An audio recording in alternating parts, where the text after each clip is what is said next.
Change ಆಗಲ್ಲ sir ಈಗ already ಇಲ್ಲ ಯಾವ್ದು ನಾವು ಏನೋ ಒಂದು ಶಾರ್ಟ್ ಲಿಸ್ಟ್ ಮಾಡಿದ್ದೇವೆ ಅದರಲ್ಲೇ ಆಯ್ಕೆ ಮಾಡ್ತೀವಿ ಹೊರತು ಬೇರೆ ಬದಲಾವಣೆ ಇಲ್ಲ. ಅಂದ್ರೆ ಮೂವರಲ್ಲಿ ಒಬ್ಬರನ್ನ ಅಂತ. ಹೌದು ಹೌದು ಈಗ ನಿನ್ನೆ ದೇವೇಗೌಡರು ಮಲ್ಲೇಶ್ ಬಾಬು ಅವರೇ ಹೇಳಿದ್ದಾರೆ, ಅವರು ಹೇಳಿದ್ದಾರೆ ರಾಷ್ಟ್ರೀಯ ಅಧ್ಯಕ್ಷರು. ಅದು ಅಂತಿಮ ಅಲ್ಲ, ಅವರು ಅವ್ರ ಭಾವನೆ ಹೇಳಿದ್ದಾರೆ. ಅಂತಿಮವಾಗಿ ನಾವು ತೀರ್ಮಾನ ಮಾಡ್ತೀವಿ ಸರ್. ಆಮೇಲೆ ಮಂಡ್ಯದಲ್ಲಿ ನಿಮ್ಮ ಸ್ನೇಹಿತರು ಪುಟ್ಟರಾಜುಗೆ ಹೆಣ್ಣು ನೋಡಿದ್ರು, ಕುಮಾರಸ್ವಾಮಿ ಆಯ್ತಪ್ಪ ನೋಡೋಣ, ಇನ್ನೂ ಚೆನ್ನಾಗಿರೋರ್ನೇ ನೋಡೋಣ. ಪುಟ್ಟರಾಜು ಅವ್ರ ಭಾವನೆ ಅದು ಇದ್ದಾಗ ಇನ್ನೂ ಚೆನ್ನಾಗಿರೋರ್ನೇ ನೋಡಿ ಮಾಡಿಸಿ. ಭಯ ಬಿದ್ದಿದ್ದೀರಾ ಸರ್ ನಿಮ್ಮ ಹೆಸರು ಬಂದಮೇಲೆ?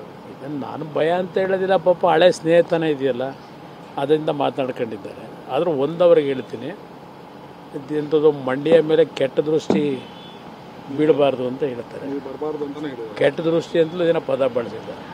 ನೋಡಪ್ಪ, ನನ್ನ ದೃಷ್ಟಿ ಯಾರ ಮೇಲೂ ಕೆಟ್ಟ ದೃಷ್ಟಿ ಇಲ್ಲ. ಯಾವ್ಯಾವ ರೀತಿ ನಾನು ನಡ್ಕೊಂಡಿದ್ದೇನೆ ಎಲ್ಲರಿಗೂ ಗೊತ್ತಿರ್ತಕ್ಕಂಥದ್ದು. ಅದರಿಂದ ಮಂಡ್ಯ ಜಿಲ್ಲೆ ನಮ್ಮ ಪಕ್ಷವನ್ನು ಉಳಿಸಿ ಬೆಳೆಸಿರ್ತಕ್ಕಂಥ ಅಲ್ಲಿಯ ಜನತೆಯ ಬಗ್ಗೆ ಕೆಟ್ಟ ದೃಷ್ಟಿಯಿಂದ ನಾವು ನೋಡಿದ್ರೆ ಪರಮಾತ್ಮ ಮೆಚ್ಚನ. ಇದು ನಮ್ಮ ಹೃದಯದಲ್ಲಿ ನಾವು ಇಟ್ಕೊಂಡಿದ್ದೇವೆ ಆ ಜಿಲ್ಲೆಯ ಬಗ್ಗೆ. ಅಷ್ಟು ಸಣ್ಣತನದಲ್ಲಿ ಮಾತನಾಡೋದು ಬೇಡ ಅನ್ನೋದು ಹೇಳ್ತೀವಿ. ಅಧಿಕೃತವಾಗಿ ಯಾವಾಗ ಬಹುಶಃ ಇವತ್ತು ಸಾಯಂಕಾಲ ನಾಳೆ ಮೈಸೂರಲ್ಲಿ